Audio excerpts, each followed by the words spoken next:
Functional group होगा तो भी उसके नेम चेंज हो जाते हैं. It means that this compound have the name cyclohexane carboxylic acid. This compound has the name cyclohexane carboxylic acid. Now suppose we have taken C double OH group which is attached with the benzene. So it has the name benzene carboxylic acid. Benzene carboxylic acid. And suppose we have taken this compound, then इसको हम लोग क्या कहेंगे? इसको हम लोग कहेंगे कि 1,2, ठीक है, बेंजीन 1,2 डाई कार्बोक्सिलिक एसिड, जिसको हम लोग कहते हैं बेटे थैलिक एसिड. थैलिक एसिड कहते हैं. अगर मैंने यहाँ पे एक दूसरे के पोजीशन पे अगर लेंगे, मान लो कि हमने यहाँ पे ऐसा लिया और यहाँ पे भी इस तरह से, तो पता है इसका कॉमन नेम क्या होगा? कॉमन नेम की बात करना, थैलिक एसिड, इस will be the common name. अगर मान लो कि हमने एक ऐसा कंपाउंड लिया तो क्या होगा इसका? अगर IUPAC नेम लिखो बेटे तो होगा 2 हाइड्रोक्सी बेंजोइक एसिड, जिसको हम लोग कहेंगे सैलिसाइलिक एसिड.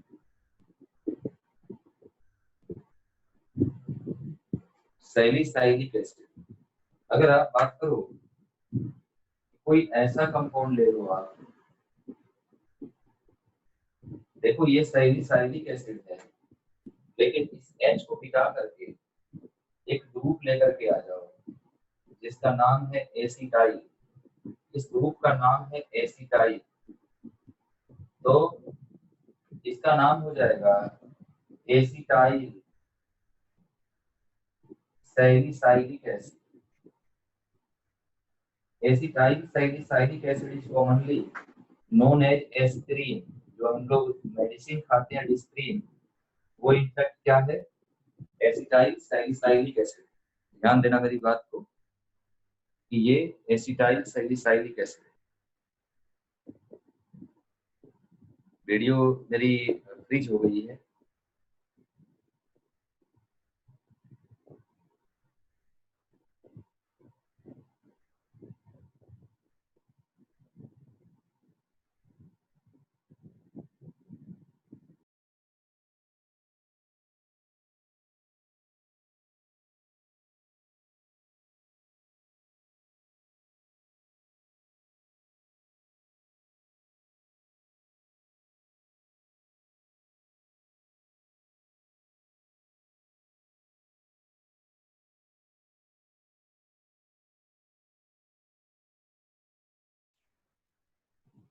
मैं यहाँ पे बताना चाहता हूँ कि ये एस्प्रिन क्या है? एस्प्रिन मतलब जो डिस्प्रिन हम लोग खाते हैं ना, ये यही है. अब एक चीज और मैं बताना चाहता हूँ कि जैसे मान लो कि अगर आपने यहाँ पे CH2 डबल बॉन्ड CH और COOH ये आपने लिया, तो क्या होगा? ये होगा prop 2 in 1 oic acid. This is called acrylic acid. Acrylic acid. और एक लास्ट में अगर ऐसा आ गया कि CH डबल बॉन्ड CH, तो इसको हम लोग कहेंगे 3 phenyl prop 2 in 1 oic acid. इसको हम लोग कहेंगे सिनामिक एसिड। सर स्क्रीन साफ क्या आ गया? हाँ मैं ठीक है ना। अब मैं ये बताना चाहता हूँ, लेफ्ट साइड तो आप लिख ली थी ना, लेफ्ट साइड तो आप लोग लिख लिए हो ना, ठीक है। तो अब जो है मैं ये डिस्कस करना चाहता हूँ कि देखो किसी भी कार्बोक्सिलिक एसिड को, समझना मेरी बात, कोई भी कार्बोक्सिलिक एसिड होगा और इस कार्बोक्सिलिक एसिड में ये OH ग्रुप, अगर आपने OH ग्रुप को रिप्लेस कर दिया, ठीक है ना, और क्या आपने यहाँ पे OR ग्रुप आपने यहाँ पे जोड़ दिया, ऐसा रिएक्शन में होता है, ठीक है ना। ये ऐसा जो है वो रिएक्शन में होता है, आपने OH को रिप्लेस किया और आपने क्या इसमें ऐड कर दिया, OR अल्कोक्सी ग्रुप आपने ऐड कर दिया, क्या बन जाएगा RCOOR।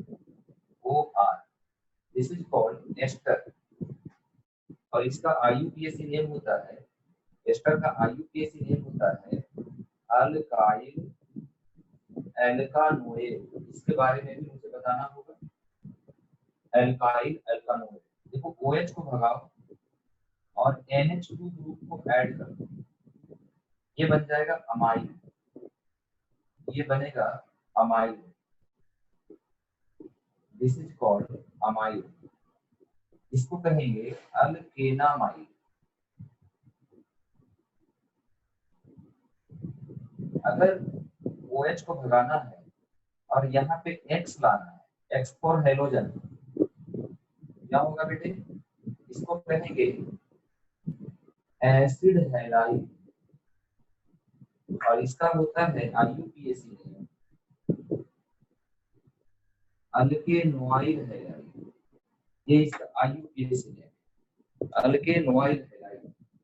और अगर आपने एक लास्ट जो है OCOR, अगर आपने ये ऐड कर दिया OCOR, तो ये क्या बन जाएगा बेटे, ये बन जाएगा RC double bond O C double bond OR।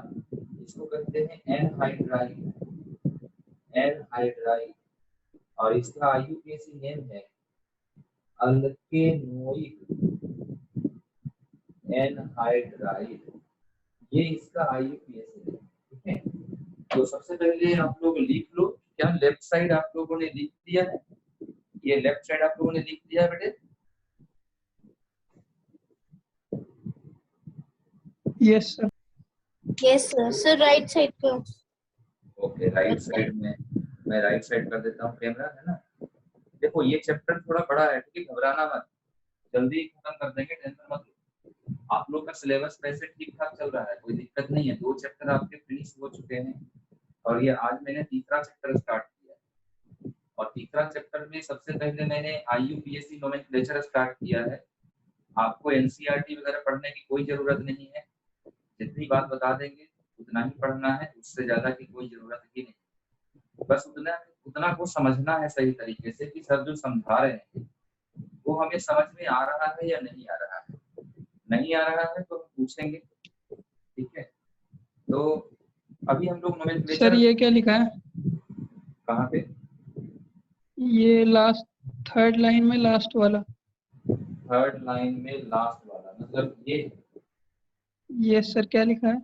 Cinnamic acid, मतलब CINAMIC, सिनामिक एसिड।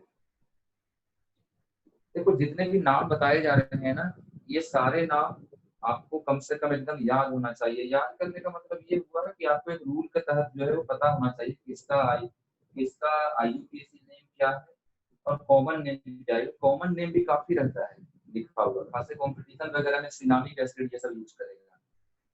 तो सिनामिक एसिड, एक्रिलिक एसिड, हेलिक acid, malonic acid, succinic acid, oxalic acid, acetic acid, बहुत सारे एसिड हैं, सैलिसाइलिक एसिड, टेरेफ्थैलिक एसिड। तो ये एसिड की बातें हो रही है।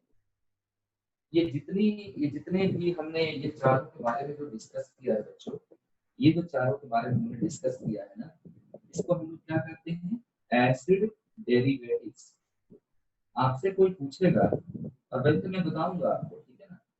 कि एसिड से एसिड डेरिवेटिव कैसे बनाते हैं। तो आप कहना कि ये एक रिएक्शन से बनता है, उस रिएक्शन का नाम है NuAC रिएक्शन। NuAC मतलब nucleophilic aside substitution, NuAC shortly बोलते हैं NuAC। एसिड से एसिड डेरिवेटिव्स कैसे बनाए जाते हैं, NuAC रिएक्शन से। हालांकि ये बातें एनसीईआरटी में नहीं दी हुई है और एसिड डेरिवेटिव्स आपको नहीं पढ़ना है एनसीईआरटी के हिसाब से, लेकिन जब आप कंपटीशन की बात करते हो, आईआईटी की बात करते हो या डिफरेंट कॉम्पिटिटिव एंट्रेंस एग्जामिनेशन की बात करते हो तो डेफिनेटली वहां पे एसिड डेरिवेटिव्स भी आ जाता है और उसके कुछ नोमेनक्लेचर तो हमें जानने ही चाहिए। तो सबसे पहले हम लोग बात करेंगे एस्टर की। एस्टर हम लोग हेडिंग देंगे, इसके बाद पहले लिख लो अच्छी तरह से। देखो जिस चैप्टर का नोमेनक्लेचर इतना बड़ा हो इससे अंदाजा लगाया जा सकता है कि चैप्टर कितना बड़ा होगा। इसीलिए मैं बार बार कह रहा हूँ कि इस चैप्टर को रट्टा नहीं लगाया जा सकता है, एक एक चीजों को हम समझ सकते हैं क्या हो रहा है। तो इसलिए नोमेनक्लेचर एनसीईआरटी तक डन, एनसीईआरटी तक हो चुका है नोमेनक्लेचर। इसके बाद अगर हम नहीं भी पढ़ेंगे तो हमारा एनसीईआरटी कवर्ड नहीं। लेकिन हमें एनसीईआरटी तक ही सीमित नहीं रहना है, हमें कुछ और बातों की जानकारी चाहिए और इसके लिए जरूरी है कि हम इन 4 एसिड डेरिवेटिव्स के बारे में थोड़ा सा नोमेनक्लेचर तो पढ़ें, कम से कम 5-10 कंपाउंड का नोमेनक्लेचर तो पढ़ ही लें। आई होप कि you have written all the things, आपने लिख लिया है पूरा, done. Yes sir. Yes sir. Okay बेटे, सब लोग लिख लिए हो ना? मैं मिटा दूं फिर से, कोई दिक्कत नहीं किसी को, बताना। तो अब मैं स्टार्ट करने जा रहा हूँ nomenclature of acid derivatives. Nomenclature of acid derivative ज्यादा नहीं है, 10 कंपाउंड होंगे, हार्डली 10 कंपाउंड, उसका नोमेनक्लेचर पढ़ लेंगे ना तो मुझे भी एक सेटिस्फैक्शन रहेगा कि चलो हमने कंपटीशन के लायक कुछ चीजें बता दी है। तो मैं अब बताने जा रहा हूँ आपको नोमेनक्लेचर ऑफ एसिड डेरिवेटिव्स। जरा देखते हैं नोमेनक्लेचर ऑफ एसिड डेरिवेटिव्स।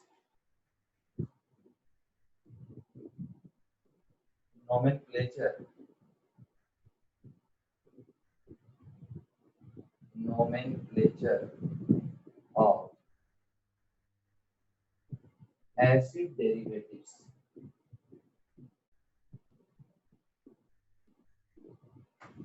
चलो सबसे पहले हम लोग एस्टर की बात करते हैं, ठीक है ना? एस्टर की बात करते हैं, देखना मेरी बात को समझना। एस्टर का आईयूपीएच नेम तो मैंने पहले बता ही दिया, क्या है?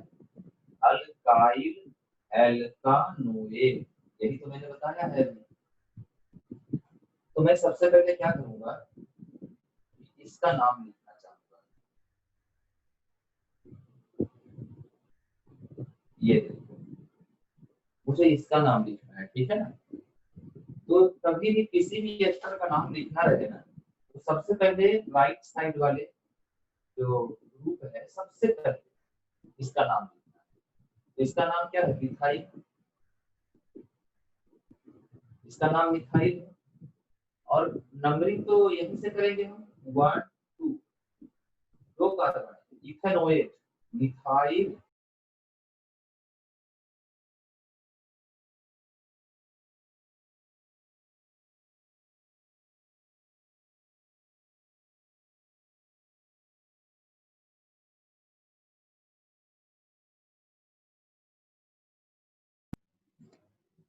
सर आवाज नहीं आ रही आपकी।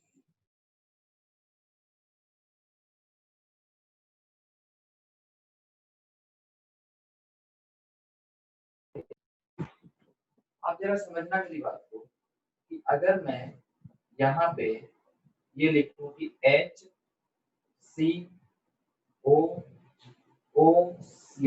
ये भी देखो एस्टर है। इस एस्टर का नाम क्या लिखें? लिखेंगे? सबसे पहले मिथाइल लिखना पड़ेगा हमें, मिथाइल।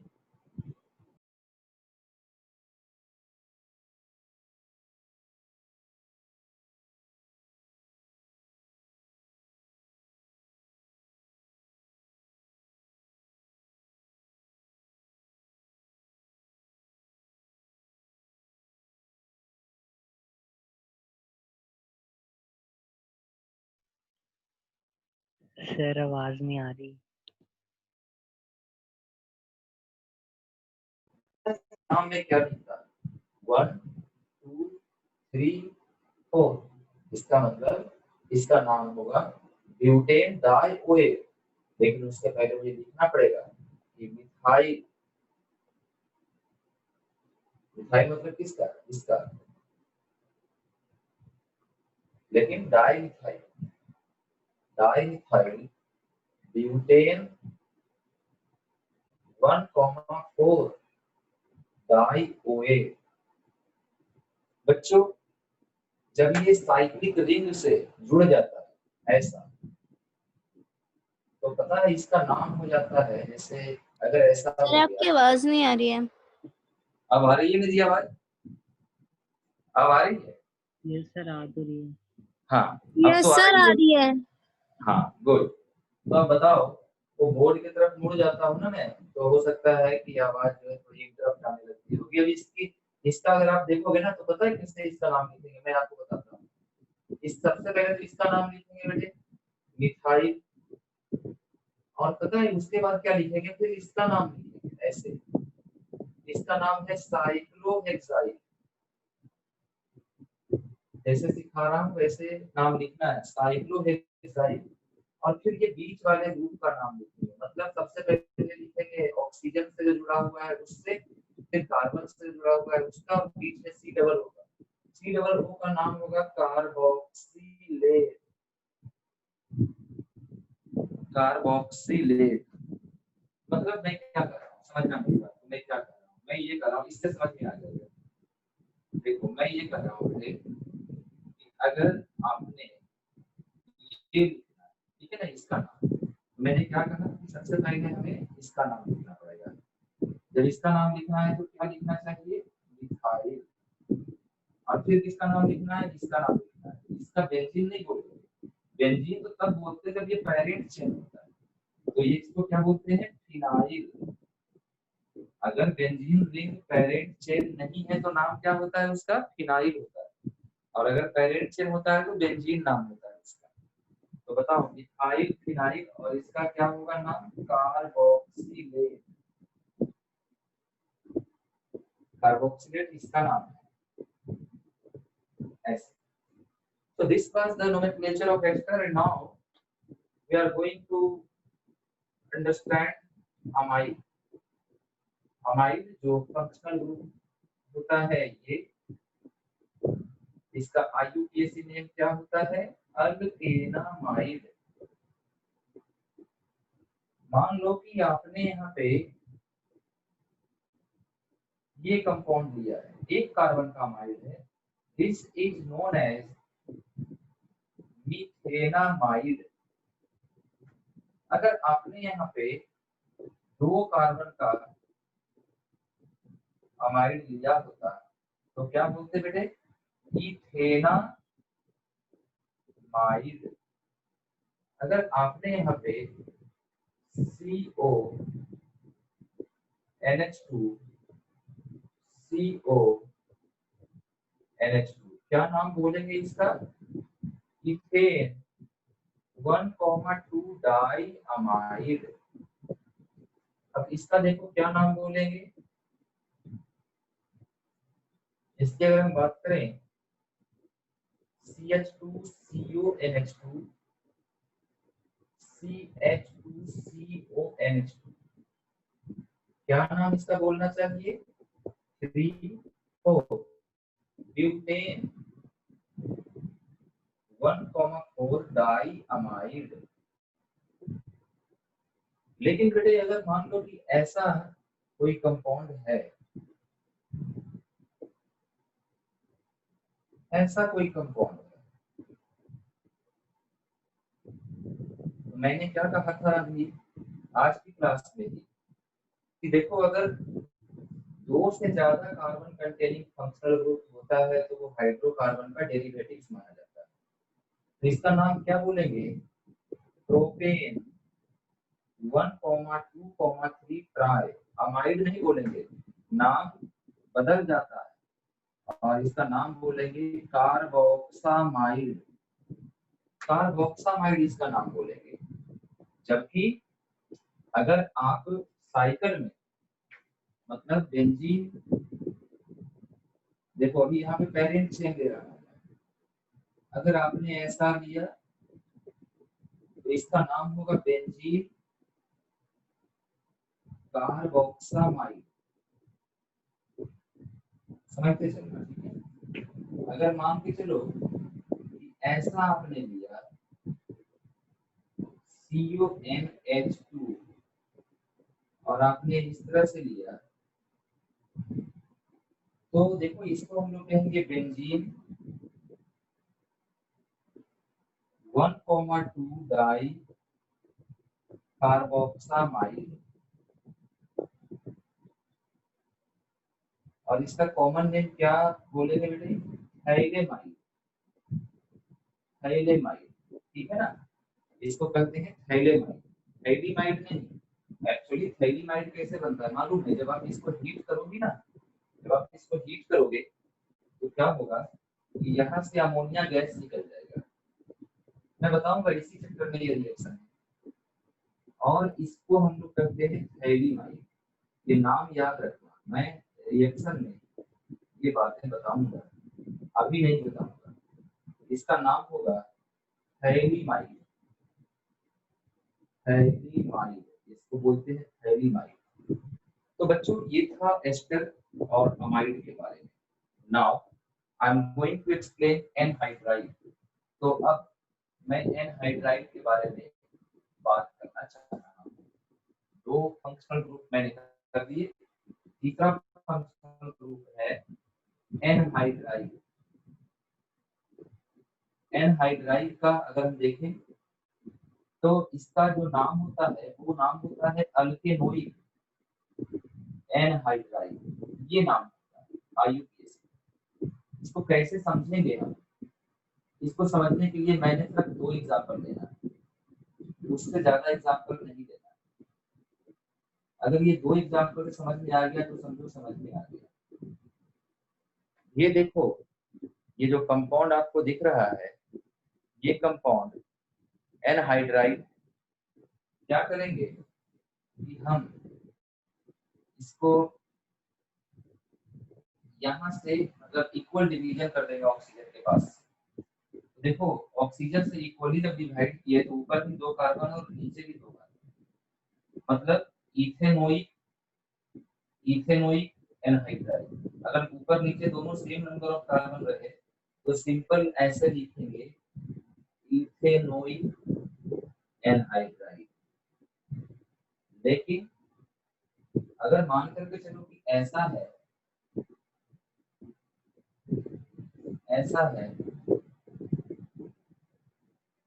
कि ऊपर और नीचे डिफरेंट नंबर ऑफ कार्बन है तो हम अल्फाबेटिकली इसका नाम लिखेंगे। It means that the name of this compound will B, क्या होगा? यहाँ पे देखो 3 कार्बन है और यहाँ पे 2 कार्बन है, so alphabetical naming of this compound will be ethanoic propanoic anhydride.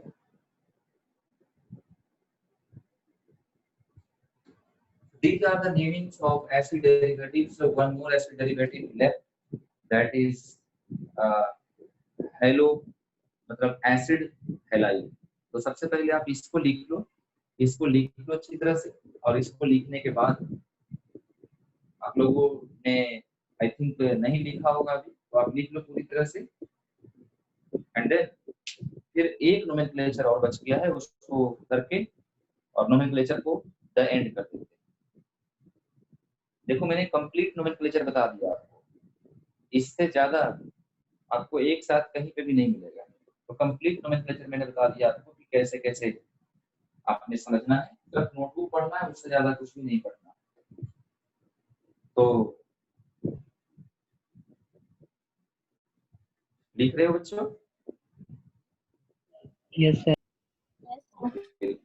हाँ लिखो बेटा, लिखो अच्छी तरह से, कोई गड़बड़ी नहीं है, कोई जल्दबाजी नहीं है, अच्छे तरीके से मन लगा कर और एग्जाम में अच्छे करो। अभी स्कूल के आपके आई थिंक कि क्लास वगैरह भी शायद बहुत कम ही जगह पे चल रहे हैं, तो अगर स्कूल के क्लास चल रहे भी होंगे तो जुलाई में आई थिंक कि यूटी वगैरह शायद हो सकता है, तो उसके लिए हम लोग अपने आप को रेडी रखें, कोई दिक्कत नहीं होगा। जून में ये अगर ये चैप्टर फिनिश हो जाता है अच्छी तरह से और उसके बाद हम चौथे चैप्टर को स्टार्ट कर देते हैं, तो ये हमारे लिए एक एडवांटेज होगा। ये जितनी भी बातें अभी तो आज की क्लास में अभी तक जो मैंने बताया हूँ बिल्कुल बेसिक पॉइंट्स, कुछ भी ऐसा नहीं जिसमें बहुत ज्यादा समझना, सिंपल।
और अब क्या बच गया है? Acid halide.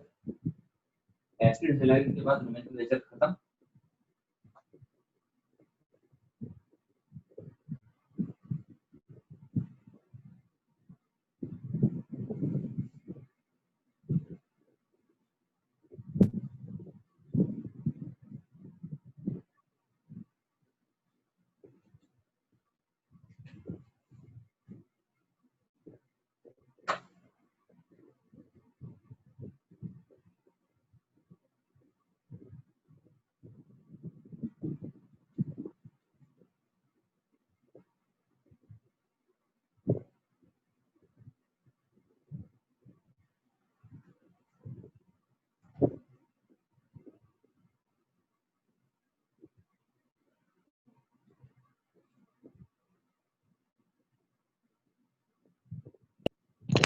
सर हाँ बताओ।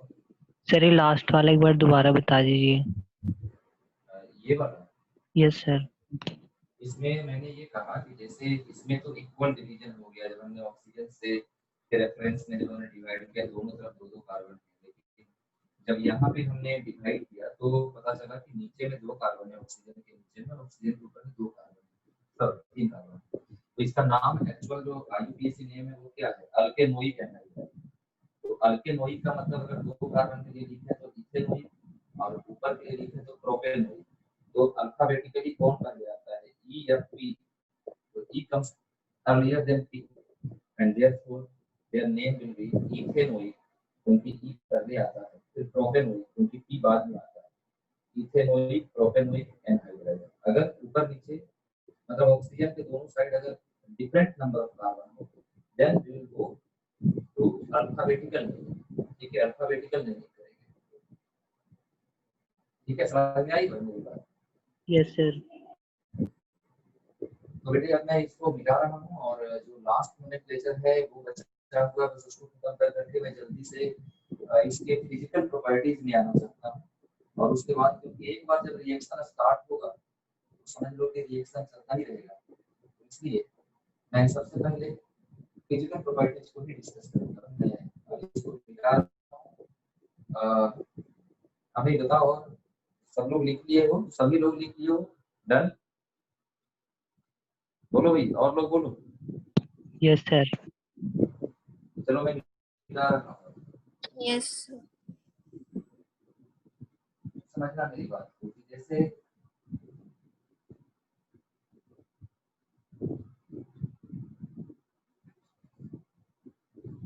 सिर्फ एक नोमेनक्लेचर बचा हुआ है बस, और वो है एसिड हैलाइड। एसिड हैलाइड का नोमेनक्लेचर बचा हुआ है, तो चलो हम लोग इसको भी लिस्ट करते हैं। एसिड हैलाइड,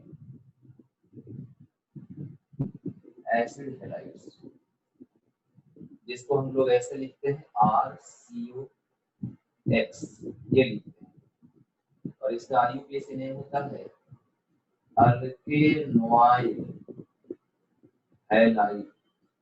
जानने का मतलब कि अगर मैं इसको ऐसे लिखूं CH3COCH, इसको करना पड़ेगा इथेनॉइड क्लोराइड, ये लिखना पड़ेगा। जबकि अगर मैं CH2 COCl CH2 COCl अगर मैं ऐसे लिखूंगा ना, तो बेटे इसका नाम होगा ब्यूटेन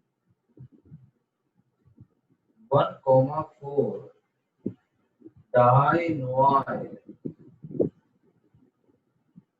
क्लोराइड। लेकिन जैसा कि आप जानते हो कि सर जब कभी भी 2 से ज्यादा कार्बन कंटेनिंग फंक्शनल ग्रुप आ जाता है तो नंबरिंग करने का तरीका और नाम लिखने के तरीकों में भी परिवर्तन आ जाता है। अब हम लोग कहते हैं कि ये प्रोपेन का डेरिवेटिव है, तो इसका नाम लिखेंगे प्रोपेन 1,2,3 ट्राई, और क्योंकि नाम बदल जाता है तो नाम लिखेंगे कार्बोनाइल क्लोराइड, कार्बोनाइल क्लोराइड। ठीक उसी तरह से अगर मैं यहाँ पे बेंजीन ले लेता हूँ तो यहाँ पे इसका जो नाम होगा benzene parent chain carbonyl chloride, और इसका कॉमन नेम जो होगा इसका वो होगा बेंजोइल क्लोराइड। That's all. ये था नोमेनक्लेचर के बारे में। तो चलो अब हम लोग इसके फिजिकल प्रॉपर्टीज की बात करते हैं, ठीक है ना। अब हम लोग एल्डिहाइड्स एंड कीटोन्स, बेसिकली हम इस चैप्टर को 2 पार्ट में क्लासिफाई करते हैं। जब नोमेनक्लेचर पूरा पढ़ लिया तो हम इस चैप्टर को 2 पार्ट में क्लासिफाई करते हैं। मतलब एक हम लोग पढ़ेंगे, मतलब जो पार्ट्स होगा इस चैप्टर के, वो पार्ट्स क्या होंगे। फर्स्ट पार्ट में हम लोग पढ़ेंगे एल्डिहाइड्स एंड कीटोन्स, क्योंकि चैप्टर बड़ा है ना, तो इसलिए मुझे इसको पार्ट वाइज स्टडी करना पड़ेगा। और जो दूसरा है वो है कार्बोक्सिलिक एसिड। दोनों के 3 बातों को स्टडी करना पड़ेगा। क्या? सबसे पहले तो मेथड ऑफ प्रिपरेशन, दूसरा फिजिकल प्रॉपर्टीज, और तीसरा केमिकल रिएक्शंस। तो सबसे पहले मैं इसको पढ़ूंगा, और इसमें हमें सबसे पहले हेडिंग देना पड़ेगा कि physical properties,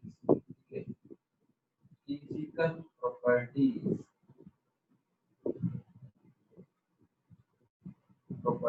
of aldehydes and ketones. Physical properties क्या है एल्डिहाइड और कीटोन? तो इस प्रॉपर्टीज में सबसे पहले तो मैं ये बता दूं, इस प्रॉपर्टी में सबसे पहला प्रॉपर्टी जो होगा वो कैसे लिखना पड़ेगा कि देखो HCHO मतलब formaldehyde. Formaldehyde is a gas while acetaldehyde मतलब ethanol is a volatile liquid.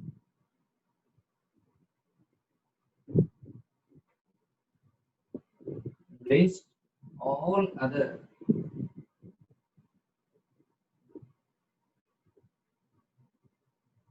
aldehydes and ketones. Aldehydes and ketones are either liquid or waxy solids. ठीक है, एक तो ये। दूसरी बात हम लोग ये लिखेंगे कि lower aldehydes and ketones are having pungent odor, मतलब दुर्गंध जैसा होता है, मतलब बैड स्मेल होता है, अनप्लीजेंट स्मेल होता है, having pungent odor.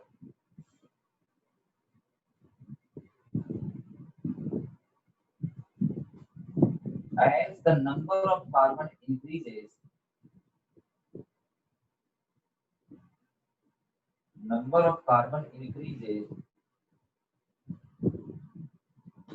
they become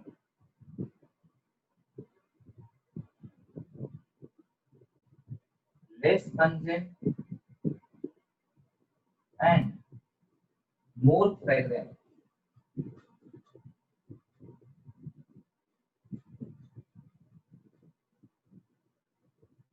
And hence higher aldehydes, and hence these are used in blending of perfumes. मतलब परफ्यूम वगैरह में भी एल्डिहाइड और कीटोन पाए जाते हैं, तो उसमें कौन सा कीटोन और एल्डिहाइड पाया जाता है? हायर एल्डिहाइड और कीटोन पाए जाते हैं, क्योंकि जो लोअर वाले होते हैं उनका स्मेल ऑब्जेक्शनेबल होता है, मतलब सही स्मेल नहीं होता है। अगर हम तीसरे प्रॉपर्टी की बात करें, थर्ड प्रॉपर्टी की अगर हम लोग बात करें, तो देखो जो boiling point directly proportional to molar mass, ठीक है, boiling point directly proportional to molar mass. Second point directly proportional to, मतलब अगर देखें तो boiling point directly proportional to extent of hydrogen bonding. तेरी सेकंड फिजिकल प्रॉपर्टी में ये having के बाद क्या लिखा है? इसमें मैं सेकंड वाले में ये कर रहा हूँ हैविंग पंजेंट ऑर्डर। हाँ ठीक है ना, पंजेंट ऑर्डर, बहुत तीखा गंध होता है इसका, लेकिन जैसे जैसे कार्बन का नंबर बढ़ाएंगे तो उसके जो पंजेंट स्मेल है वो गायब होते चले जाएंगे और उससे खुशबू आती चली जाएगी, और इसलिए उसको परफ्यूम वगैरह में भी इस्तेमाल करते हैं। कई जगह पे तो फ्लेवरिंग रिएजेंट के रूप में भी इस्तेमाल करते हैं, जैसे कहीं कहीं पे खाना जो मील्स है, जो फूड है, उसमें फ्लेवर अगर डालना हो तो वहां पर भी हम लोग एल्डिहाइड कीटोन का इस्तेमाल करते हैं। मतलब एल्डिहाइड कीटोन का मतलब ये प्योर एल्डिहाइड कीटोन नहीं, बल्कि उससे बने हुए जो भी सब्सटेंस होंगे उसको इस्तेमाल किया जाता है।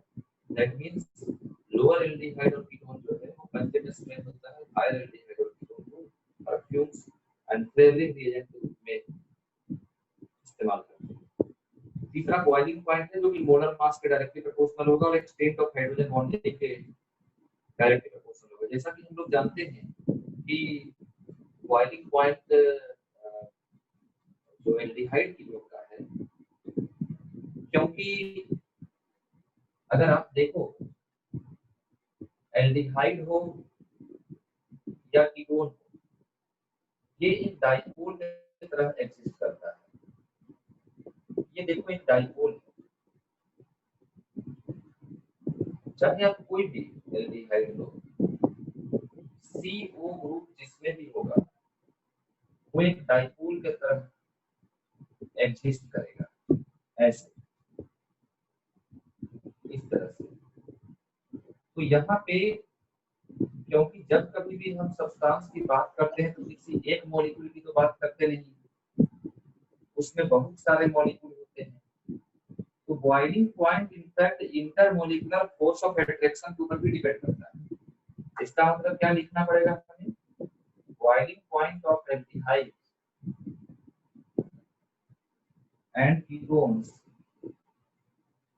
Are lower than alcohol. सबसे पहली बात तो कि लोअर होगा, इससे अल्कोहल से। क्यों? हाइड्रोजन बॉन्डिंग के कारण, due to less hydrogen bonding. ठीक है। The boiling point of aldehydes and ketones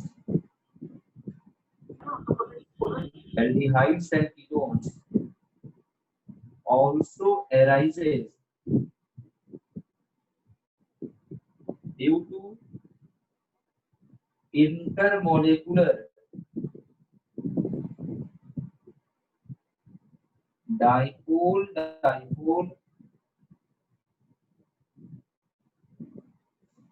attraction। मतलब डाइपोल अट्रैक्शन भी एक रोल प्ले करता है इसके बॉइलिंग पॉइंट। तो फिजिकल प्रॉपर्टीज में हमने अभी तक 3 फिजिकल प्रॉपर्टीज बताए हैं बेटे, और एक फिजिकल प्रॉपर्टी इसमें और भी है जिससे हमें जानना चाहिए। वो फिजिकल प्रॉपर्टीज है यहाँ पे सॉल्युबिलिटी। जो सॉल्युबिलिटी है उसके बारे में मैं जरूर बात करूंगा।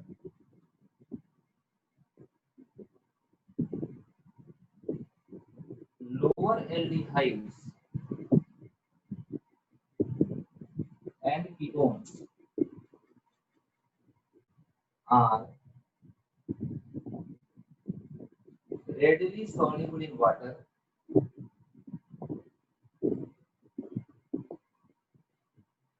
but also soluble in organic solvent।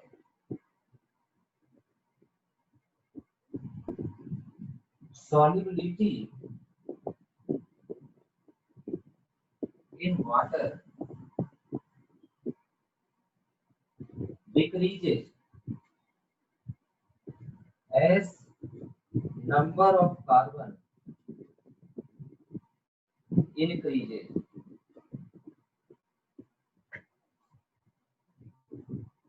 अब आप लिखो पहले, आराम से लिखो पहले।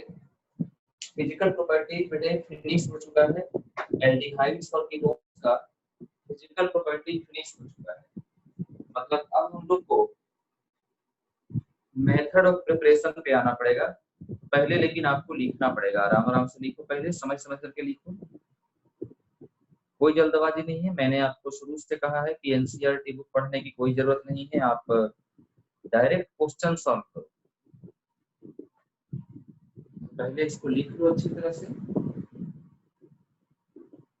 देखो ये सब तो बातें आपको मतलब किताब में भी मिल जाएगी, लेकिन जो रिएक्शन पढ़ाऊंगा उसको सही तरीके से समझना है, उसको अच्छे तरीके से समझना है, जो भी रिएक्शन बताऊंगा। तो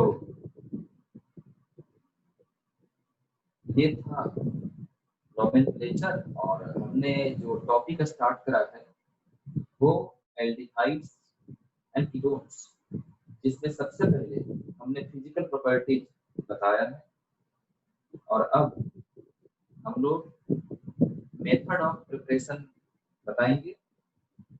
लेकिन मेथड ऑफ प्रिपरेशन के पहले एक छोटी सी बात बताना बाकी रह गया है, उसके बाद फिर मेथड ऑफ प्रिपरेशन हम लोग डिस्कस करेंगे।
मैं लेफ्ट साइड मिटा रहा हूँ।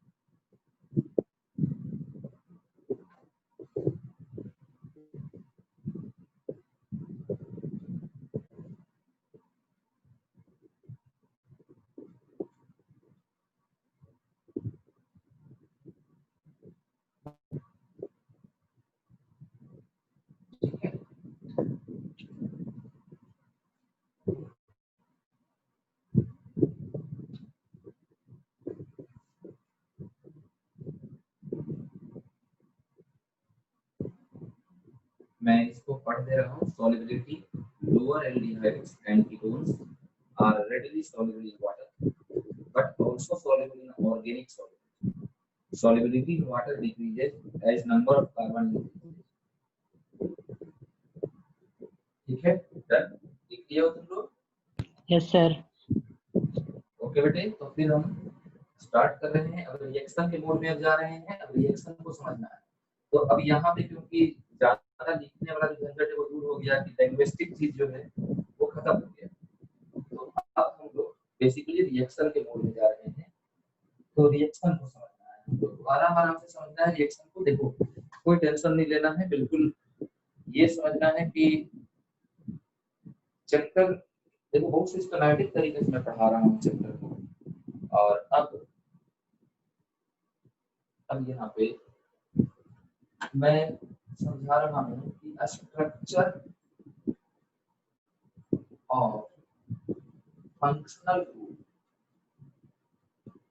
मैं एल्डिहाइड की ओर पढ़ा रहा हूँ, कार्बोक्सिलिक एसिड तो मैं बाद में पढ़ाऊंगा, जैसा कि मैंने आपको बताया। देखो, जब आप एल्डिहाइड या कीटोन की बात करते हैं तो क्या यही तो बात होती है कि कार्बन डबल बॉन्ड ऑक्सीजन। यहाँ पे कार्बन का जो हाइब्रिडाइजेशन है वो है sp2 और इस ऑक्सीजन के पास जो है वो लोन पेयर है। तो जरा सोचो कि आप इसको इस तरह से समझो कि ये C है और जब इसने ऑक्सीजन के साथ सिग्मा बॉन्ड बनाया था तो फिर पाई बॉन्ड कैसे बना? डेफिनेटली कार्बन का एक p ऑर्बिटल यहाँ पे खाली था और ऑक्सीजन का यहाँ पे जो लोन पेयर है वो p ऑर्बिटल। तो क्या होगा यहाँ पे?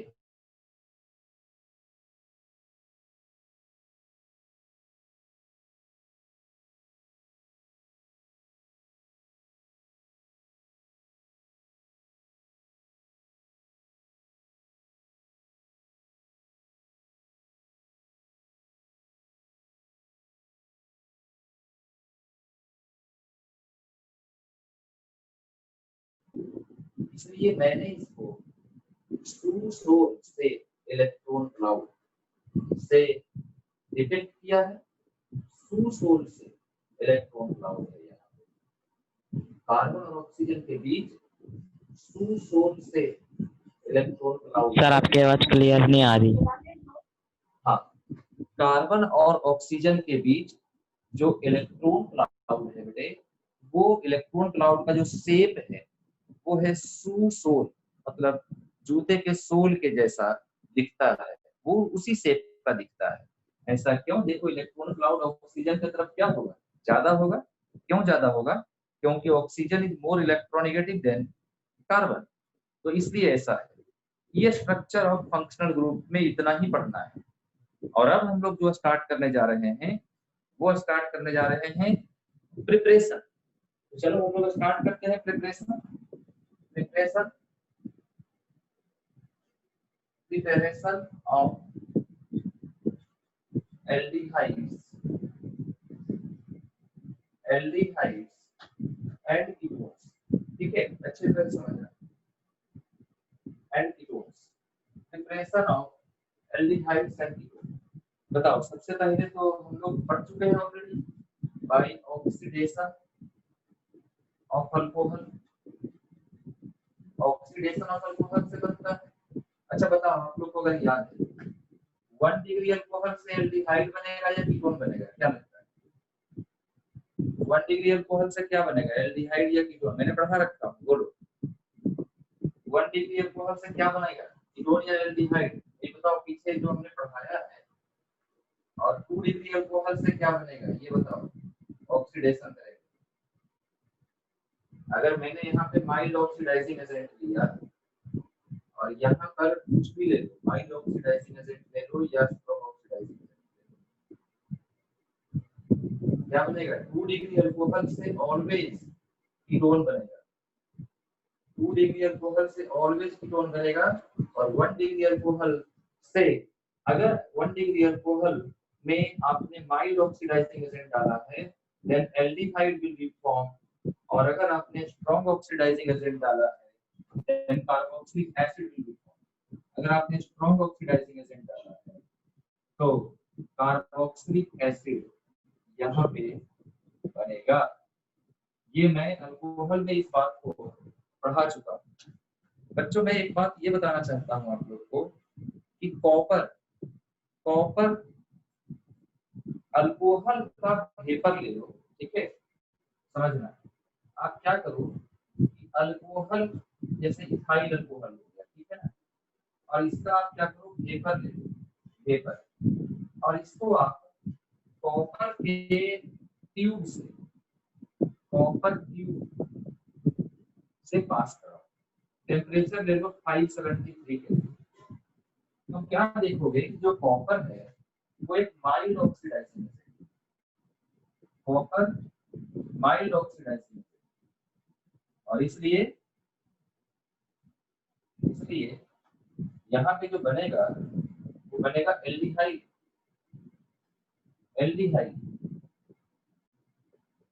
लेकिन अगर आपने 2 डिग्री अल्कोहल लिया,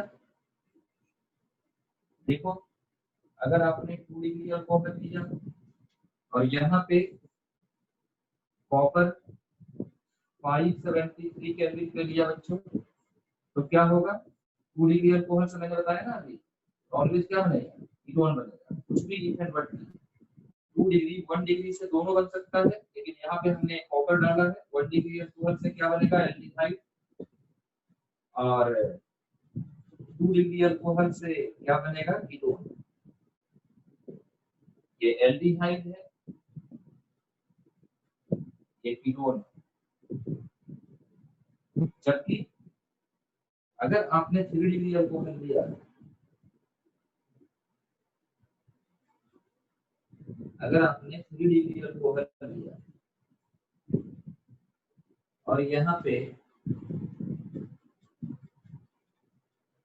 कॉपर के प्रेजेंस में, तो क्या होगा पता है?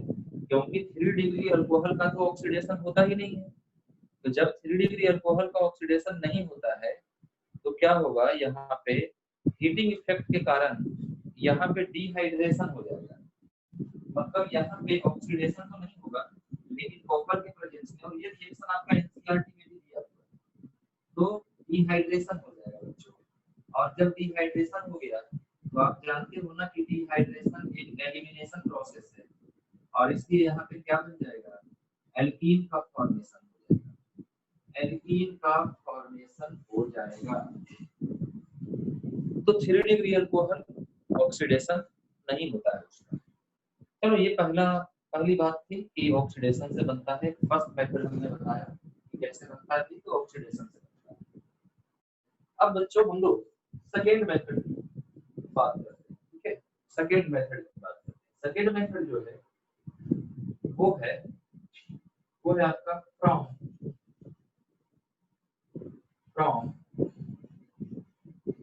Alkyne and alkynes. आपको याद आ रहा होगा कि जैसे मान लो कि हाइड्रोकार्बन में, आप स्कूल में इस बात को पढ़ते थे कि जब इसको ओजोन के साथ रिएक्शन कराया जाता है तब हीट करते हैं और यहाँ पे एक इस तरह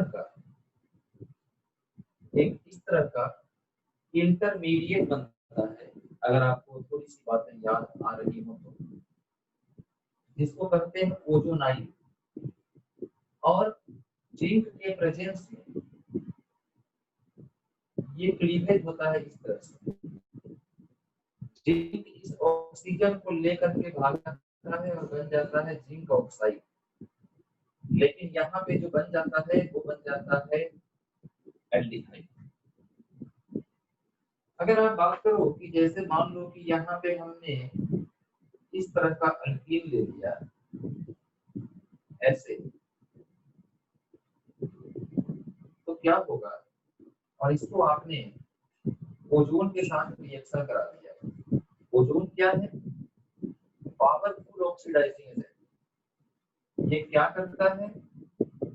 ये कार्बन कार्बन के बीच दोनों बॉन्ड को तोड़ देता है। मतलब ये ऐसा बनाएगा स्ट्रक्चर, ये इस तरह का स्ट्रक्चर बनाएगा, ऐसा स्ट्रक्चर बनाएगा। अब बताओ, जब आप यहाँ पर जिंक लोगे तो क्या करेगा? ये ऐसे क्लीवेज करेगा और इस जिंक को बुला लेगा कौन? सॉरी, ये इस ऑक्सीजन को जिंक, और क्या बना देगा? Zinc oxide. बताओ दो मोल क्या? ये 11th का रिएक्शन है, मैं यहाँ पे 11th का रिएक्शन बता रहा हूँ। ऐसे होता है। ये अल्कीन की बात नहीं कर रहा हूँ, ये अल्कीन हमने लिया। लेकिन जब आप अल्काइन लोगे, ये अल्काइन, और इसको क्या करो, आप हाइड्रेशन करा दो वाटर के साथ, तो क्या होगा? ये आप जरा देखो, ये ऐसा, ये जो पाई बॉन्ड है, ये पाई बॉन्ड टूट करके अपना इलेक्ट्रॉन मार्कोनी को ग्रुप लगा दो भाई, तो क्या बन जाएगा? C plus double bond CH2 Markovnikov को ग्रुप, ये यहाँ पे, और ये बना देगा CH3 COH double bond CH2। ये देखो इनोल है, क्योंकि 11th क्लास में इस बात को पढ़ना है आइसोमेरिज्म के बारे में, कि अगर किसी कंपाउंड का प्रोडक्ट इनोल बनता है तो वो अनस्टेबल होता है। ये बातें 11th क्लास के organic chemistry some basic principles and technique में बताए जाते हैं, लेकिन स्कूल की बातें नहीं। जब इनोल बनता है तो समझ लो कि यहाँ पे एक प्रोसेस होता है, उसका नाम है टॉटोमेरिज्म। कहीं भी ये एनसीईआरटी का रिएक्शन दिया हुआ है, 11th क्लास की एनसीईआरटी देखो, ये रिएक्शन आपका दिया हुआ है जहाँ पे हाइड्रोकार्बन बढ़ा रहा है। टॉटोमेरिज्म होगा तो क्या बनेगा? टॉटोमेरिज्म जब होगा तो बनेगा ये CH3 C double bond O और ये CH3। कैसे बनता है इसके बारे में थोड़ी सी जानकारी आपको मैं दूंगा। ये ऐसे बनता है, ये ऐसे और ये ऐसे, मतलब पाई बॉन्ड जो है वो टूट के कार्बन पे चला गया, कार्बन के ऊपर नेगेटिव चार्ज ये हाइड्रोजन को ले लिया, और क्योंकि जब पाई बॉन्ड टूटा था तो इसके ऊपर पॉजिटिव चार्ज आएगा, इसलिए ये यहाँ पर शिफ्ट हो जाएगा। ये 11th क्लास में पढ़ाया जाता है, मैं खुद पढ़ाता हूँ, जब मैं कंपटीशन के लिए पढ़ाता हूँ। This process is called tautomerism. Tautomerism. तो अभी तक हमने दो प्रोसेस बताए हैं, कौन कौन से? अल्कोहल से कैसे बनाए जाते हैं, और दूसरा हमने बताया है अल्कीन्स और अल्काइन से कैसे बनाए जाते हैं।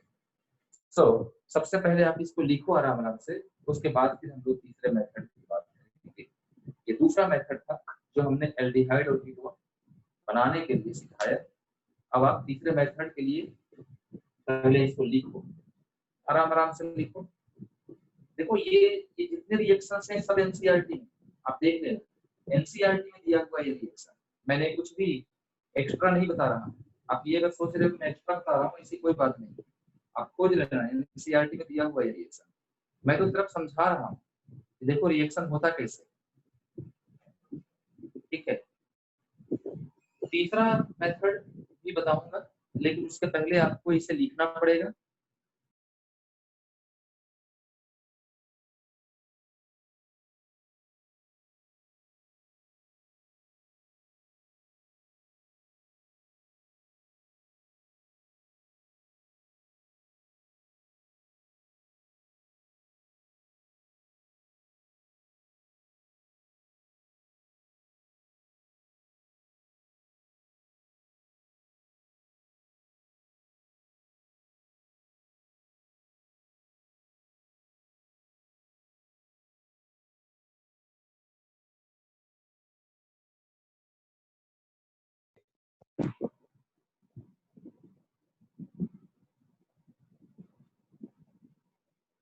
अब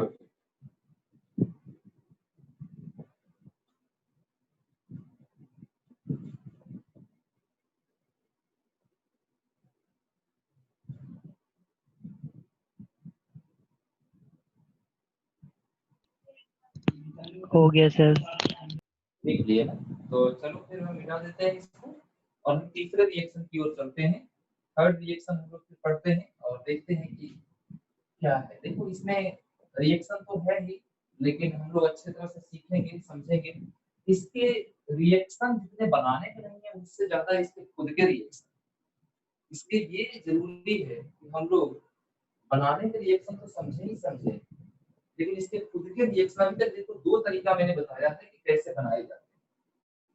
तो अब मैं आपको बताने जा रहा हूँ कि तीसरा मेथड क्या है।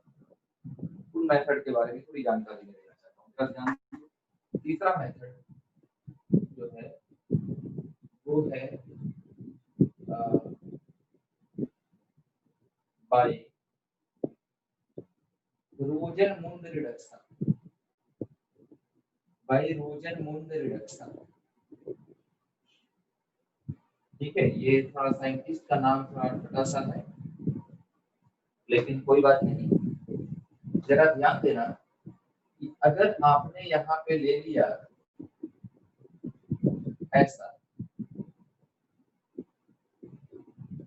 तो क्या होगा, इसको आप H2 के साथ रिएक्शन करा दो, हाइड्रोजनेशन करा दो, और किसके प्रेजेंस में, तो पैलेडियम बेरियम सल्फेट के प्रेजेंस में। तो क्या देखोगे कि यहाँ पे जो H है, ठीक है, ये जो H2 है ना, वो ऐसे ये जुड़ जाएगा ऐसे, और ये वाला बॉन्ड टूट जाएगा, तो ये बन जाता है बेंजल्डिहाइड। बेंजल्डिहाइड बन जाएगा, और प्लस क्या बन जाएगा, HCl बन जाएगा। ठीक उसी तरह से अगर मान करके चलो, मैंने यहाँ पे दिया है CH3COCl प्लस H2, तो ये पैलेडियम बेरियम सल्फेट, तो ये बन जाएगा, क्या बनेगा, CH3COH और प्लस क्या बनेगा, HCl। कहने का मतलब हाइड्रोजन के साथ रिएक्शन कराते हैं, इसी प्रोसेस को क्या कहते हैं, रोजन-मूंड रिडक्शन। ऐसा ही काम, ऐसा ही काम जो है वो इसके बदले जो हम लोग लेते हैं ना, ये हाइड्रोजन प्लस पैलेडियम और बेरियम सल्फेट, ये जो मिक्सचर लेते हैं, can be replaced, can be replaced by DIBAL H। DIBAL H, DIBAL H ये बहुत ही इंपॉर्टेंट रिएजेंट है, ये माइल्ड रिड्यूसिंग एजेंट है। इसका जिक्र और इसका डिस्कशन एनसीईआरटी ने भी किया है। माइल्ड रिड्यूसिंग एजेंट है। अगर आप देखो तो इसका जो स्ट्रक्चर होगा, उसका पूरा नाम जो है वो डाई आइसोब्यूटाइल एल्युमिनियम हाइड्राइड, ये इसका पूरा नाम है। Di isobutyl aluminium hydride is the name of डाइवरेज फुल फॉर्म। और ये क्या हुआ? Di isobutyl, it means what? Isobutyl मतलब इसका मैं स्ट्रक्चर बता रहा हूँ बेटे आपको। डाई आइसोब्यूटाइल मतलब ये एल्युमिनियम हाइड्राइड, मतलब ये यहाँ पे एल्युमिनियम हाइड्राइड मतलब ये, मतलब यहाँ पे H, die isobutyl aluminium hydride, ये है कंपाउंड। और अब जरा समझे कि जैसे मान लो कि मैंने यहाँ पे लिया साइनाइड, ये है साइनाइड, और साइनाइड को मैंने क्या किया, इस साइनाइड को मैंने HCl और प्लस SnCl2 के साथ रिएक्शन करा दिया, ठीक है। HCl कंसंट्रेटेड HCl दिया मैंने। ऐसा करने से पता है क्या होता है? इसका दो मोल मिलते हैं। ऐसा करने से क्या होता है? ये दोनों मिल करके बनाता है H2SnCl4, एक कंपाउंड बना देता है, ठीक है। क्लोरोस्टेनिक एसिड, क्लोरोस्टेनिक एसिड, ये ऐसा बना देता है क्लोरोस्टेनिक एसिड। और ये पता है क्या करता है? ये ना हाइड्रोजन देता है, ठीक है। ये जो हाइड्रोजन दिया तो इससे पता है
तो मैं ये कह रहा हूँ कि जैसे अगर आपने हाइड्रोलाइसिस किया तो हाइड्रोलाइसिस से क्या बनेगा बताओ?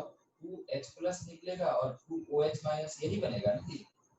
अब यहाँ पे ऐसे कर दो, क्या होगा? OH यहाँ पे अटैक कर देगा, H यहाँ पे अटैक कर देगा। तो बताओ अल्टीमेटली सोच करके बताओ कि अमोनिया बनेगा और प्लस क्या बनेगा? RCHOH और ये OH। जैसा कि आप जानते हो कि एक कार्बन पे 2 OH अनस्टेबल होता है, आपको स्कूल के टीचर भी बताते होंगे।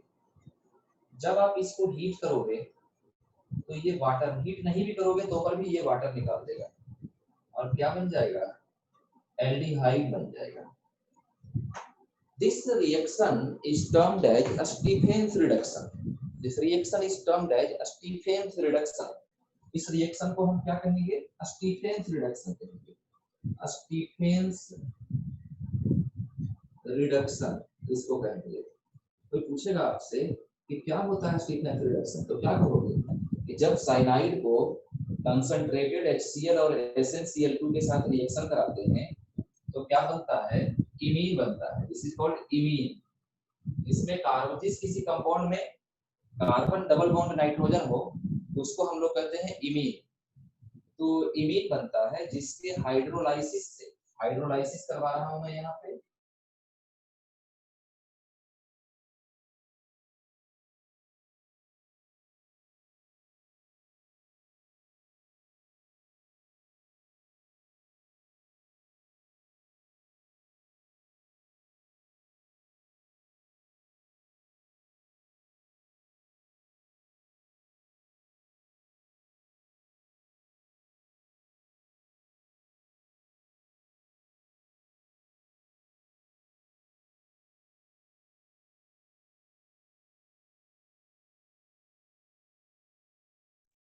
What happened, sir?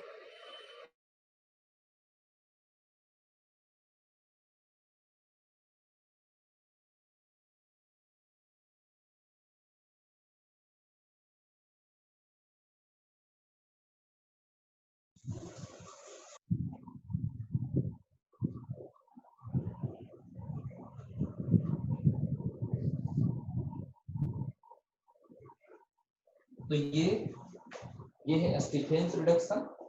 और देखो, अगर आप चाहते हो ना कि साइनाइड को और भी दूसरे तरीके से कुछ किया जाए, तो आप क्या करो, सबसे पहले इसको LiAlH4 के साथ रिएक्शन कराओ। जब आप LiAlH4 के साथ रिएक्शन कराओगे ना, तो क्योंकि ये भी क्या है, स्ट्रॉन्ग रिड्यूसिबल है, स्ट्रॉन्ग रिड्यूसिबल है, तो पता है क्या होगा, ये फिर से बना देगा इमीन, ये लो फिर से बना देगा। और फिर क्या होगा बताओ, जब हम यहाँ पे वाटर हाइड्रोलाइसिस कराएंगे, मैं तो मैकेनिज्म के साथ बताते चल रहा हूँ, क्या बनेगा बेटे, ये बन जाएगा RCHOH, अमोनिया निकल गया यहाँ से, और फिर क्या होगा, वाटर निकल के क्या बना देगा, एल्डिहाइड बना देगा ना, RC≡OH, ये बना देगा। ये बातें एनसीईआरटी में लिखी है, मतलब कोई बहुत बड़ी बात नहीं बता रहा हूँ।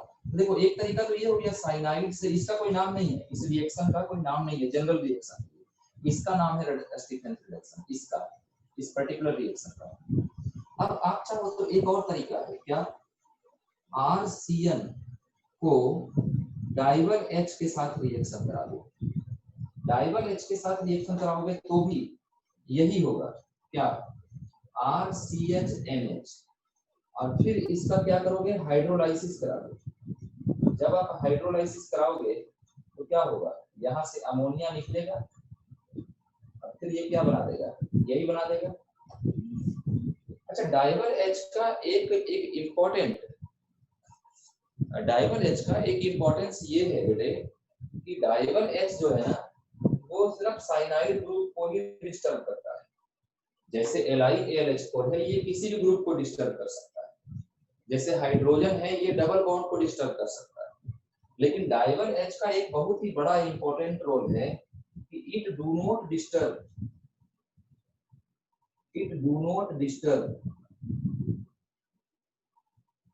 the unsaturation, it do not disturb the unsaturation present in the molecule।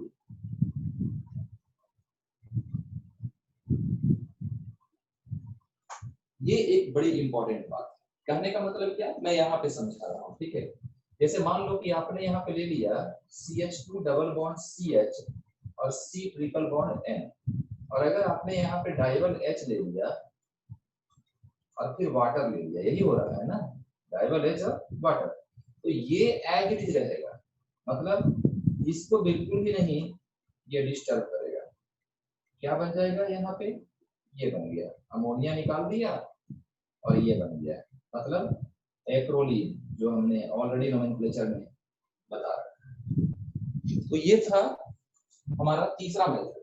Third method था ये एल्डिहाइड कीटोन बनाने का, थर्ड मेथड था ये। अब पहले इसको लिखो and then we will teach you the another method of preparation। तो सबसे पहले इसको लिखो, अच्छे तरह से लिखो।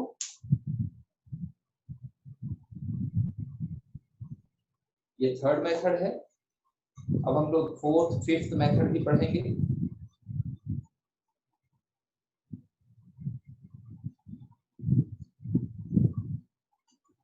बहुत सिंपल है, ये सारी चीजें एनसीईआरटी में दी हुई है, इसलिए कोई बहुत बड़ी बात नहीं है।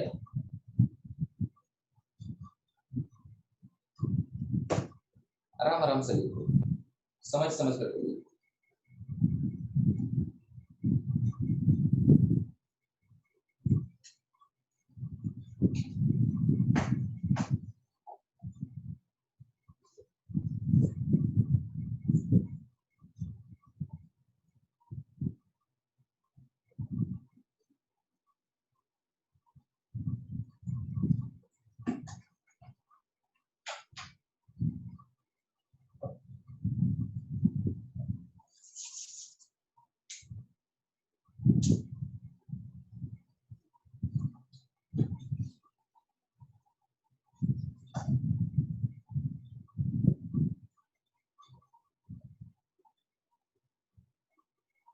एक एक पॉइंट एनसीईआरटी में दिया हुआ है। ये जितनी भी बातें मैंने बताया है सब कुछ एनसीईआरटी में दिया हुआ है।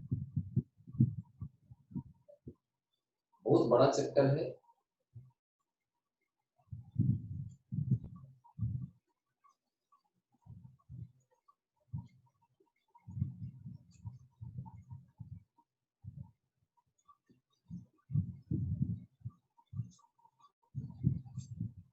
फोर्थ रिएक्शन जो हम लोग बताने वाले हैं,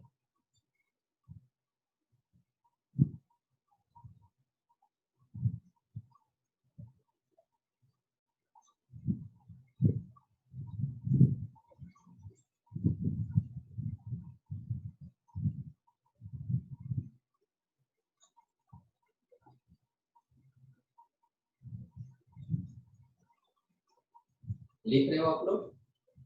यस सर, लिख लिया। आप लोग लिख लिए हो? सब लोगों ने लिख लिया है ना? Yes sir. ओके, तो फिर अब हम डिस्कस करते हैं फोर्थ मेथड को। ठीक है, कम से कम हम लोग आज 5-6 मेथड को डिस्कस कर ही लें, तो जो बचे हुए समय है उसमें 2-3 मेथड और डिस्कस हो जाए तो ज्यादा अच्छा। देखते हैं, सबसे पहले तो एक मेथड डिस्कस करते हैं, from benzene and toluene. From benzene and toluene, तो इसको समझते हैं थोड़ा। फ्रॉम बेंजीन एंड टॉल्यूइन,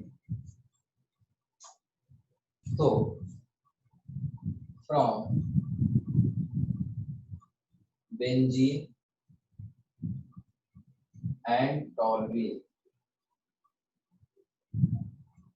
ये हो गया फोर्थ रिएक्शन। फोर्थ रिएक्शन, अब इस फोर्थ रिएक्शन को देखो ऐसे समझो, जैसे मान लो कि आपने बेंजीन लिया और इस बेंजीन को आपने रिएक्शन करा दिया किसके साथ? CO प्लस HCl के साथ, और आपने यहाँ पे एनहाइड्रस AlCl3 लिया, तो ये बन जाएगा यहाँ पे बेंजल्डिहाइड।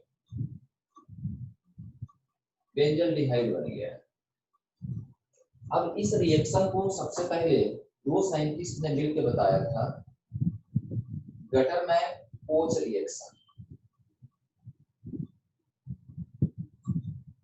इसको कहते हैं गटरमैन-कोच रिएक्शन। देखो, एक हमने तो बताया था गटरमैन रिएक्शन, अगर आपको याद आ रहा हो, बेंजीन डाइजोनियम क्लोराइड को जब हम Cu/HX के साथ रिएक्शन करा रहे थे तो उसको बोलते थे गटरमैन रिएक्शन। ये है गटरमैन-कोच रिएक्शन, ठीक है। और एक होता है कोच रिएक्शन, वो अलग होता है। तो चलो पहले हम लोग इसको जब देखें सही तरीके से, ये होता क्या है, मैकेनिज्म इसका क्या है। इसका मैकेनिज्म है कि जब CO प्लस HCl को मिक्स करते हैं तो CO प्लस HCl बनाता है HCOCl। HCOCl ये बनाता है, और ये AlCl3 के साथ मिलके, क्योंकि ये एनहाइड्रस है, तो एनहाइड्रस AlCl3 एक लुईस एसिड होता है, एक इलेक्ट्रोफाइल की तरह काम करता है, इलेक्ट्रॉन डेफिशिएंट होता है। ये क्या करेगा, इलेक्ट्रॉन लेगा यहाँ से, और जब ये इलेक्ट्रॉन लेगा तो डेफिनेटली क्या बन जाएगा यहाँ पे, ये बन जाएगा ऐसा, और प्लस AlCl4 नेगेटिव, ये बन जाएगा। आप लोग 11th क्लास में इस तरह के रिएक्शन के बारे में पढ़े थे। अब देखो क्या होगा कि COH, ये पॉजिटिव चार्ज, ये इलेक्ट्रोफाइल है, क्या होगा, इलेक्ट्रोफिलिक एरोमेटिक सब्स्टिट्यूशन होगा, और यहाँ पे क्या बनेगा, यहाँ पे कुछ ऐसा बनेगा, ये यहाँ पे H,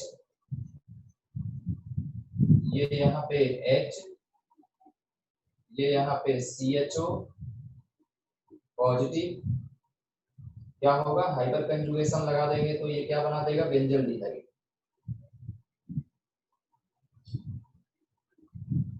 this is the mechanism of Gattermann Koch reaction. मैं आपको बताना चाहता हूं कि ये तो बेंजीन की बात है। अगर मैं टोल्यूइन की बात करूं तो टोल्यूइन में जरा मेरी बात को समझना अच्छी तरह से। ये है टोल्यूइन,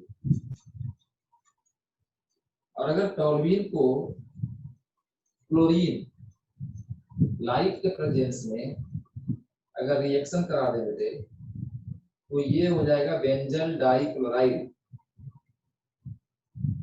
जब इसको हम यहाँ पे 2 मोल NaOH ले लें तो यहाँ पे बन जाएगा बेंजल डाइओल। अब जैसा कि जानते हो कि ये अनस्टेबल होता है तो क्या होगा, डिहाइड्रेशन होगा और बन जाएगा बेंजल्डिहाइड। मतलब एक तरह से ऊपर के रिएक्शन में भी बेंजल्डिहाइड ही बनाता है और यहाँ पर भी बेंजल्डिहाइड ही बन रहा है। अगर मैं बात करूं टोल्यूइन से एक और रिएक्शन की, तो ये है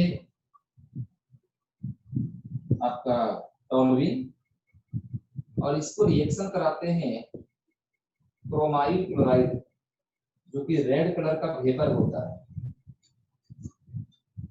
और यहाँ पे सॉल्वेंट जो लेते हैं वो लेते हैं CS2, कार्बन डाइसल्फाइड। तो क्या होगा यहाँ पे, इनफैक्ट यहाँ पे क्या होता है कि फ्री रेडिकल रिएक्शन होता है। फ्री रेडिकल रिएक्शन होता है, 2 हाइड्रोजन यहाँ से डिस्प्लेस कर जाता है और बनाता है कुछ इस तरह का स्ट्रक्चर। देखना,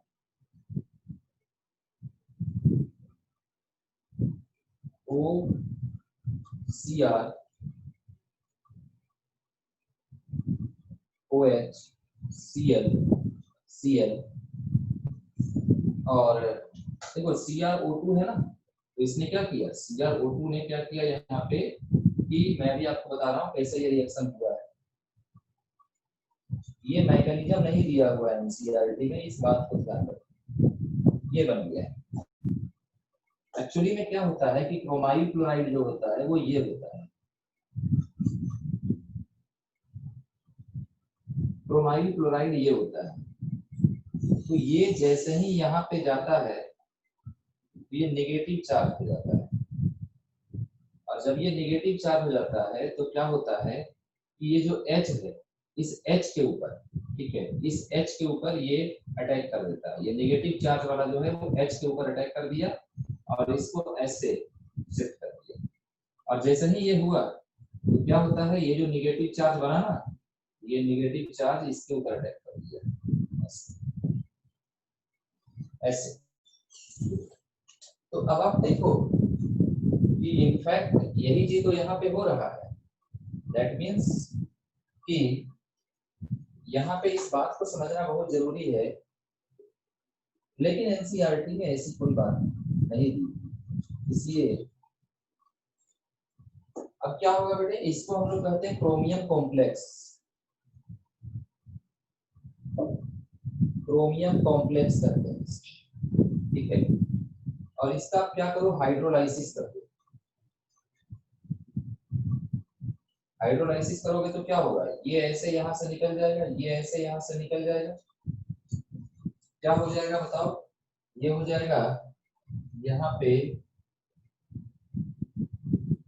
ऐसा कंपाउंड बन जाएगा, इस तरह का कंपाउंड बन जाएगा, और अल्टीमेटली ये डिहाइड्रेशन हो जाएगा यहाँ से, और फिर क्या बना दिया, बेंजल्डिहाइड बन जाएगा। इस रिएक्शन को हम लोग कहते हैं Etard's reaction. This reaction is called Etard's reaction. Etard's reaction कहते हैं इस रिएक्शन को। इसी तरह का एक रिएक्शन और है जो टोल्यूइन से बनता है, उसके बारे में मैं यहाँ पे बता रहा हूँ क्योंकि यहाँ पे थोड़ा खाली स्पेस है। अगर आप देखो तो इसको मैं रिएक्शन कराऊंगा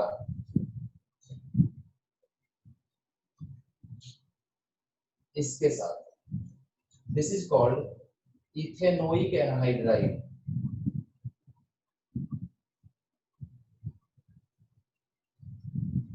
तो क्या होगा, ये बना देगा, इसी तरह का रिएक्शन है, सेम टू सेम, लेकिन इसका कोई नाम नहीं है इस रिएक्शन का। OCO CH3 और यहां पर भी OCO CH3। इसका नाम है बेंजाइलिडीन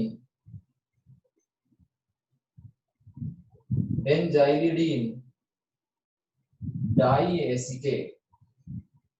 और जब आप इसका हाइड्रोलाइसिस करोगे ना तो क्या होगा, फिर ये इस तरह से क्या बन जाएगा, पहले तो एक कार्बन पे 2 OH आएंगे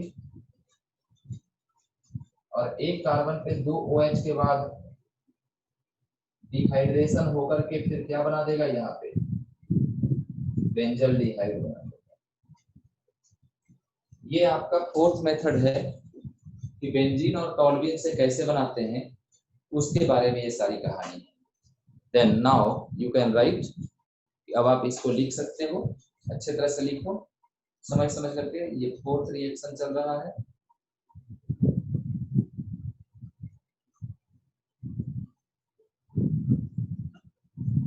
फोर्थ रिएक्शन है ये, इसका नाम है इथेनोइक एनहाइड्राइड या एसिटिक एनहाइड्राइड, इसको कह सकते हैं।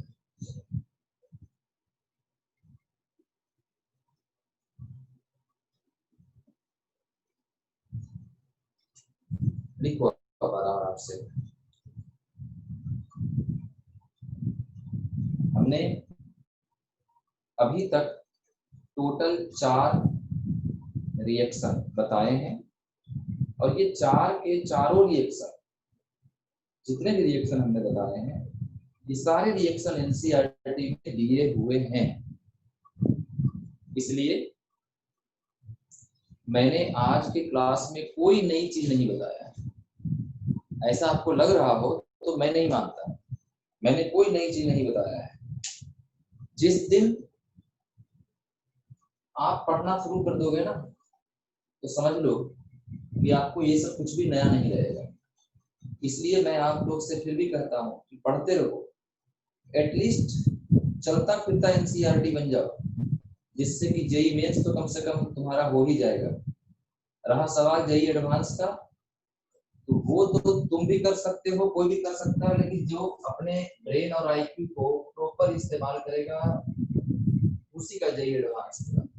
अब देखो, जितनी सारी बातें मैं बता रहा हूँ, यही सारी बातों को आप इतने अच्छे तरीके से अपने से नहीं समझ सकते, इसलिए मैं हर पॉइंट को क्लियर कट तरीके से समझा रहा हूँ, कैसे आपने समझना है, क्वेश्चन का जवाब देना है। 4 रिएक्शन एल्डिहाइड और कीटोन बनाने के हमने अभी तक बताए हैं। इसमें सबसे पहला था, डन सर। लिख लिया ना? ओके, तो चलो हम लोग अब जो समय है उसमें हम लोग 5वें मेथड का डिस्कशन करते हैं। 5वां मेथड देखते हैं। तो बच्चे सभी लोग लिख लिए होंगे, ऐसा मैं उम्मीद करता हूँ, और बहुत पैशनेटली आज आप लोगों ने पढ़ा।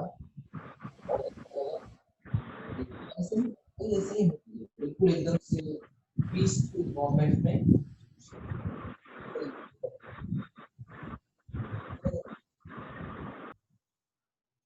मैं अब 5th रिएक्शन आपको बताने जा रहा हूँ। 5वां रिएक्शन आपको बताने जा रहा हूँ। अब ज्यादा नहीं बताऊंगा आप लोग को, पहले 5वां रिएक्शन हम लोग डिस्कस करते हैं। 5th reaction by oxo process,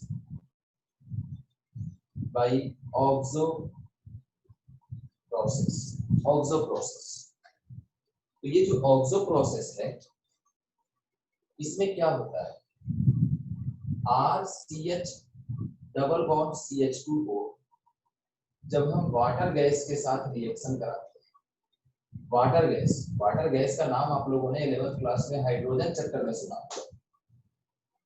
यहाँ पे एक कैटलिस्ट लेते हैं बच्चों, उस कैटलिस्ट का नाम है डाई कोबाल्ट ऑक्टा कार्बोनाइल, ये कैटलिस्ट है। और यहाँ पे हाई प्रेशर और हाई टेम्परेचर लेते हैं तो ये बनता है CH2 और CHO, ये बनता है। अगर इसके मैकेनिज्म की बात करूं तो पता है आपको कि ये CO प्लस H2 दोनों मिलके जो वाटर गैस है, इस कैटलिस्ट के प्रेजेंस में ये बनाता है HC डबल बॉन्ड OH। तो जब हम RCH डबल बॉन्ड CH2 को इसके साथ रिएक्शन कराएंगे ना, तो पता है क्या होगा, मार्कोनी ऑफ ग्रुप ऐसे, और ये बनाएगा RCH प्लस CH2, ठीक है, और CO माइनस H और ये H। देखो ये फिर से यहाँ पर शिफ्ट होगा और ये हाइड्राइड की शिफ्टिंग हो जाएगी इसके पास। जब ये हाइड्राइड की शिफ्टिंग हो जाएगी तो ये बना देगा RCH2 CH2 CHO। ये पांचवा oxo process, I have finished. Oxo process भी हो चुका है। अब हमें इस बात को ध्यान देना होगा कि जो सिक्स्थ मेथड है वो सिक्स्थ मेथड क्या है। तो इसमें फ्रॉम ग्रिग्नार्ड रिएजेंट के बारे में सारे स्टूडेंट जानते हैं, आप भी जानते हो। RMgX को करते हैं, RMgX, जहां पे R फॉर अल्काइल ग्रुप होता है, X फॉर हेलोजन होता है। मान लो कि आपने यहाँ पे RC ट्रिपल बॉन्ड N ले लिया और इसको आपने यहाँ पे RMgX लिया। तो RMgX कैसे, इसी तरह से होता है, ये यहाँ पर अटैक करेगा, क्या बनाएगा देखो जरा, RCR double bond N minus MgX plus. क्या कराओगे इसका आपको हाइड्रोलाइसिस कराना पड़ेगा 2 मोल H प्लस के प्रेजेंस में। पता है क्या बनेगा, RCOH और यहाँ से क्या निकल जाएगा, यहाँ से निकल जाएगा MgNH2X। आप तो जानते हो कि ये अनस्टेबल होता है, क्या होगा फिर, वाटर यहाँ से निकलेगा और RC डबल बॉन्ड कीटोन बन गया। आप चाहो तो ये देखो, आप यहां से ये साइनाइड, आप इसको 2 तरीके से बना सकते हो बेंजल्डिहाइड। कैसे, सबसे पहले तो आप क्या करो कि CH3 MgBr ये ले लो, और सेकंड में क्या करना चाहिए हमें, H3O प्लस क्या बन जाएगा, कीटोन बन जाएगा।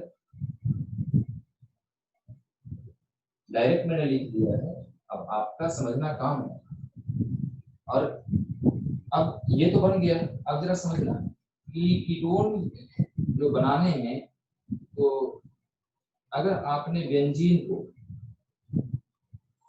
CH3COCl अगर आपने ऐसा ले लिया, ये ग्रिग्नार्ड रिएजेंट नहीं है, ग्रिग्नार्ड रिएजेंट तो यही तक था।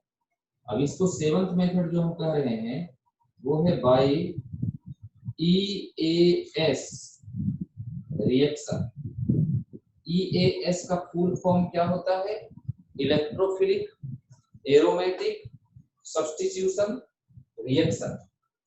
आप सभी लोग इस बात को जानते हो, ये 11th क्लास में भी पढ़ना था, ये बल्कि बेंजीन चैप्टर 11th क्लास में है, वहां पे पढ़ना था।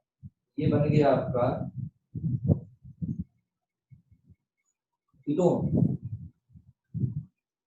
ये कीटोन बन गया। मैकेनिज्म आपको मालूम है, मैकेनिज्म क्या होता है, 11th क्लास में हम लोग पढ़ते थे कि CH3 C double bond OCl plus AlCl3, ये यहाँ से इसको इलेक्ट्रॉन दे देता था और यहाँ से बन जाता था ये प्लस और प्लस AlCl4 माइनस, और बेंजीन के ऊपर इलेक्ट्रोफाइल अटैक कर रहा था ऐसे, ये इलेक्ट्रोफाइल ये अटैक करेगा इस तरह से और बना देगा ऐसा कंपाउंड, ये इस तरह का, ये H और ये पॉजिटिव ऐसे बना देगा। क्या होगा, हाइपर कंजुगेशन लगा करके यहाँ से H प्लस निकाल देंगे और ये बन जाएगा एसिटोक्विनोन, जो आज के नोमेनक्लेचर में हमने बताया। यही ये इसका मैकेनिज्म। इस तरह से हमने 7 मेथड अभी तक बताए हैं। टोटल 10 मेथड है एल्डिहाइड कीटोन बनाने के, 7 मेथड हमने बता दिए। देखो आज हमने बहुत पढ़ाई करा है एक तरह से। आज हम लोगों ने सबसे पहले तो नोमेनक्लेचर, जो खुद बहुत बड़ा टॉपिक था, उसको हमने तो लिखते भी रहो, और उसके बाद हमने फिजिकल प्रॉपर्टीज खत्म करा, स्ट्रक्चर ऑफ फंक्शनल ग्रुप खत्म किया, और अब 7 मेथड रिएक्शन के हमने खत्म कर दिए हैं। बच्चों आज के लिए इतना ही रहने देंगे, ठीक है। इसके बाद अब अगली क्लास में हम लोग फिर बात करेंगे। इसी तरह से अगर पढ़ोगे ना, जैसे आज आप लोगों ने पढ़ा है, अगर इसी तरह से पढ़ोगे, रियली मैं बता रहा हूँ, यू विल डू बेटर, बहुत ही अच्छा करोगे आप लोग, ठीक है। क्योंकि पढ़ाई हमेशा शांत मन से ही होती है, ठीक है। तो चलो बच्चों, आज के लिए इतना ही रहने देते हैं। आप लोग लिख लो पहले इसको, और आप लोग अटेंडेंस दे दो इसका। Ma'am you can take the attendance.